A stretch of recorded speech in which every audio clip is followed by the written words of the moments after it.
What's good? It's your boy JayThat'sMe. We're going to dive into NXT Vengeance Day from February the 15th, 2025. A pretty okay premium live event for the most part. So the DC crowd was into basically all the matches. They were a ruckus crowd all night. So we kicked the show off with the first match of the night. Fallon Henley versus Stephanie Vaquer for the NXT Women's North American Championship. Stephanie Vaquer defeats Fallon Henley via the package backbreaker. Followed up by the spiral tap for the 1-2-3. This was a really good match. I thoroughly enjoyed it. This was one of the best matches that Fallon Henley's ever had. Of course, Fatal Influence got involved. Jasmine Nix and Jacy Jane, they got involved. So they, distracted the referee. That allowed for Fallon to get in some of her punches and kicks in. Same thing with Jacy Jane and Jasmine Nix. But Stephanie Vaquer was able to overcome the odds, and she ended up winning. So I'm guessing what they're going to do with Fallon Henley and Jacy Jane is they're probably going to call them up. You might as well. You could either split them as a team. You could put one of them on Raw and the other one on SmackDown. Or you can just try to rebuild the women's tag division, which you don't really have. I don't know. But at some point in time, you've got to call up Jacy Jane and Fallon Henley. They're ready. Both of them have been there for basically 4 years. It's time for them to put up or shut up. And I think they'll do well on the main roster. That's just me. What do you do with Jasmine Nix? I have no idea. I don't know. She's a cute female, but I don't know what you do with her. I really don't. But if you are serious about calling people up, then you need to go ahead and start with people who've been there for a while. And Jacy Jane and Fallon Henley, they've been there for 4 years. It's time for them to, go ahead and get called up.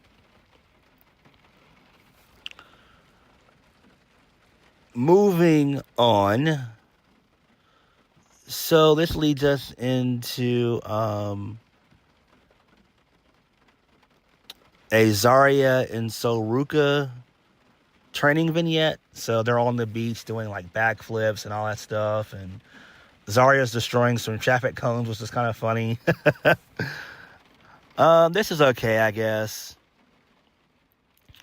We also got another video package talking about WWE Evolved, how that's going to debut on Tubi on March 5th. All right, cool, I guess. Is that really important? No, not really.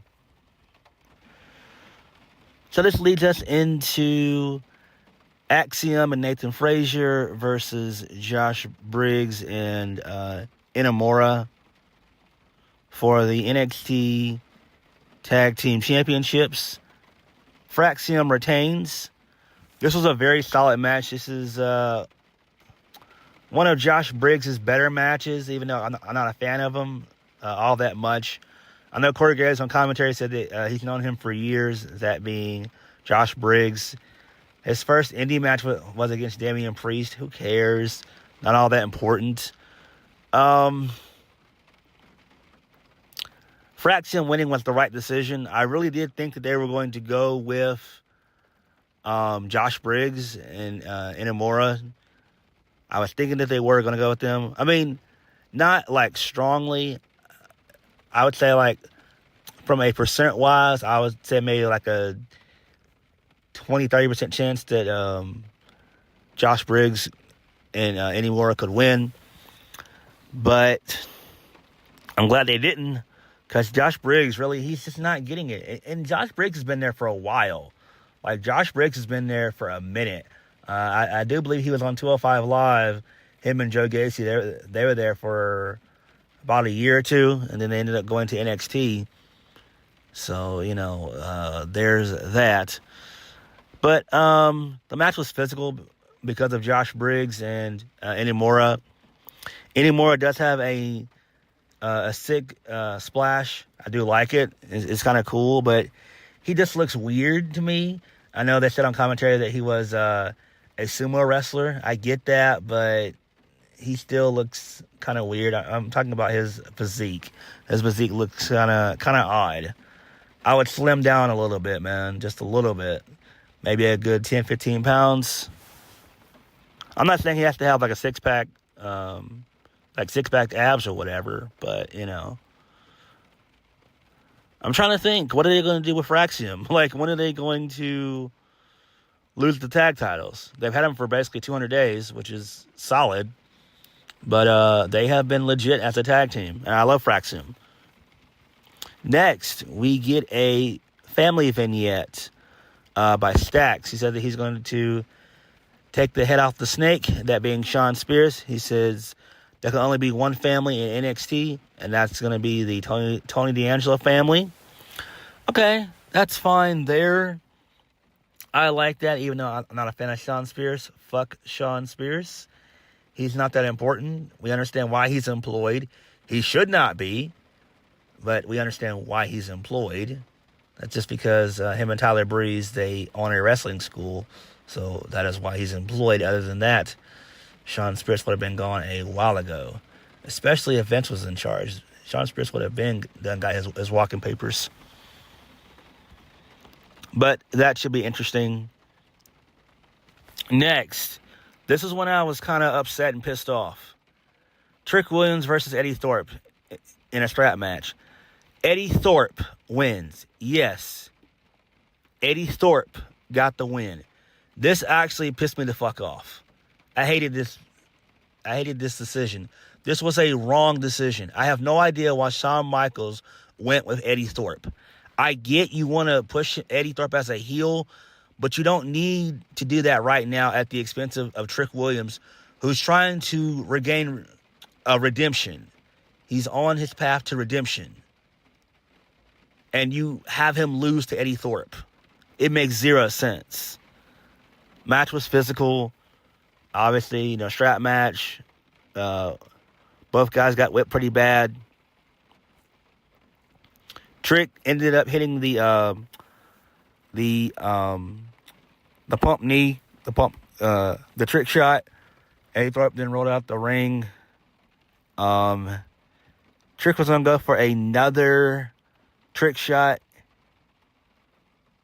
So Eddy Thorpe then low blowed Trick with the leather strap, and then he hit the Busaiku knee for the 1-2-3. Again, this pissed me off because this was the wrong decision. Why would you give this decision to Eddy Thorpe? Eddy Thorpe does not need this at all. What are you going to do with Eddy Thorpe going forward? Nothing. And on commentary, Eddy Thorpe's basically been there for about, they've mentioned almost close to 3 years. He's been there since 2022. I looked into it, and he actually joined NXT, I think it was in January of 2023. So yeah, he's been there 2 years. Look, Eddy Thorpe, he would be better off in TNA. He really would. He would be better off in TNA. At least they could use him. I wouldn't say correctly, but they could use him in the X division. But in NXT, no. I don't understand why they are trying to push Eddy Thorpe. It makes no sense. Now Trick Williams looks like a fool. He talked all that smack, saying that how he was going to beat Eddy Thorpe's ass, pause, and then he ends up losing. It doesn't make any sense. It just doesn't make any sense. I mean, you're telling the story of Trick Williams trying to get redemption and to go after the NXT title once again, trying to overthrow Oba Femi, and Trick Williams can't even defeat Eddy Thorpe. It makes no damn sense to me. Again, this was a awful decision. I don't know what Shawn Michaels was thinking. I really don't. And even if they do another match, it's not going to mean anything. Why would you have Trick Williams lose this match? I just don't understand it. I don't. I don't know. Moving on. So this leads us into Ricky Starks. He's going to be signing his NXT contract on Tuesday. So that's great. They still didn't mention his name on commentary. Apparently, rumors and reports have been saying that they're going to change his name. But why would you? Just let him be Ricky Starks. It makes no sense to change his name at all. Next, Ethan Page versus Javon Evans. Match was solid. Ethan Page gets the win via the twisting grin for the 1, 2, 3, which is great. I love the finish, and I love the name. So Javon Evans, he came out in a ball of fire. Basically, he actually stomped on Ethan Page's face, so that caused him to get busted open. So Ethan Page was bleeding from the mouth and the nose. I was kind of sick. I liked it. The visual of it looked pretty cool. So there was one point in the match where Javon was about to stomp on the face of Ethan Page via the steel steps. And Ethan Page did a chop block. He kicked him he actually drop kicked the steel steps. So basically, Javon Evans was selling the knee. Ethan Page worked on the knee a good bit. Then basically, Javon Evans was able to make a quick little comeback. He hit some high flying moves, like the stage dive and everything else. So Javon Evans was going to go for the springboard cutter. It was reversed. Ethan Page hit Javon Evans with a nasty right hand in midair, and then he hit the twisted grin for the 1, 2, 3, knocking out the mouthpiece of Javon Evans. This was great. I enjoyed this. I really did. I like what they're doing with Ethan Page. I like how they're giving him this psycho gimmick that he's doing. I like it. It makes sense. I thought they were going to give it to Javon Evans, but they didn't. This does make sense, though. This actually makes sense. I would imagine their feud is not over with yet. I thought that Josh Alexander was going to show up here in this match, but it didn't happen. And we'll talk about him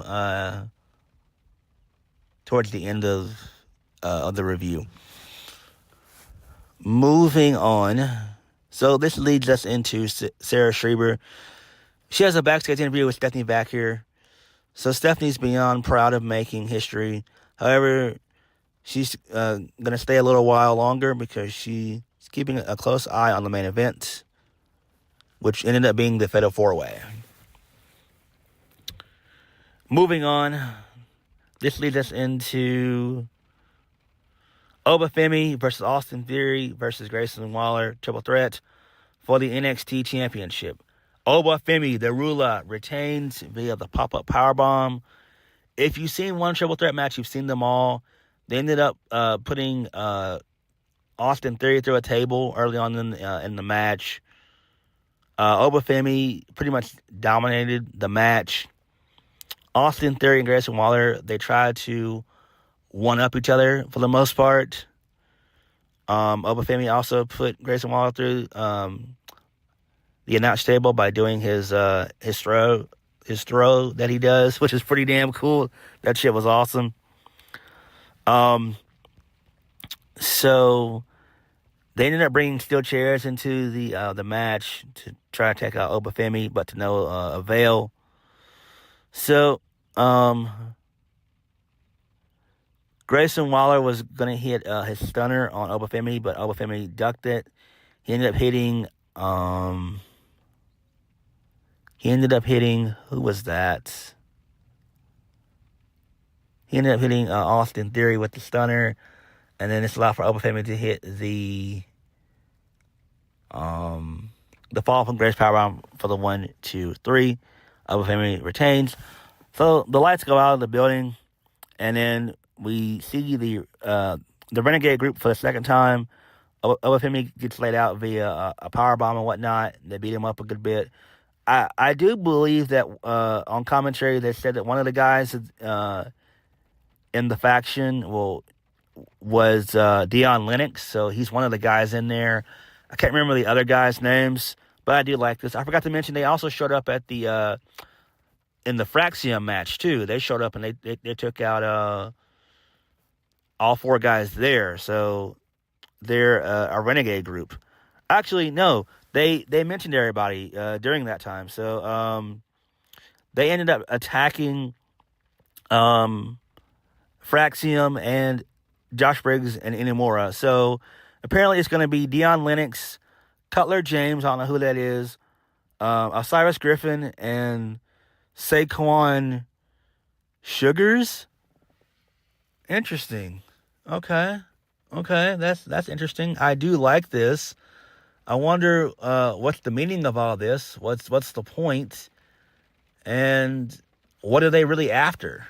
Are they after basically just reclaiming all the, are they after championship gold? Because they took out Oba Femi and then they took out Fraxium. This is interesting. I'm down for this. Hopefully, this is going to lead into some interesting shit. Main event of the evening. Giulia. No, actually, my bad. I'm sorry about that. Can't get to that. I'm sorry. I apologize, guys. So this leads us into Ava. She tells Sarah Schreiber that she'll address this new renegade group on Tuesday. So she mentions Roadblock. It's going to be a TV special, which is okay. I thought they were going to do another premium live event, but they're not. So it is what it is. She said it's going to take place at the theater at Madison Square Garden, which is great. Then Ariana Grace from TNA, she shows up along with Santina Marella, which is great. Both of them got a nice little reaction. He tells Ava that he's the director of authority over at TNA Wrestling, and it's time for the two of them to discuss some business. This is great. I love this. This was excellent. Excellent stuff. Excellent stuff. And so then they go over the card for next week, which should be interesting. So it's going to be, Stax and Sean Spears, Zarya and Zoruka versus the Metaphor. And we're going to have Klein Jordan, Carmen Petrovich, and Jada Parker. The winner of that is going to be the new number 1 contender to take on Stephanie Vaquer for the NXT North American Championship. Okay, that's cool. Main event of the evening. Giulia versus Bayley versus Roxanne Perez versus Jada. My bad. Versus Cora Jade.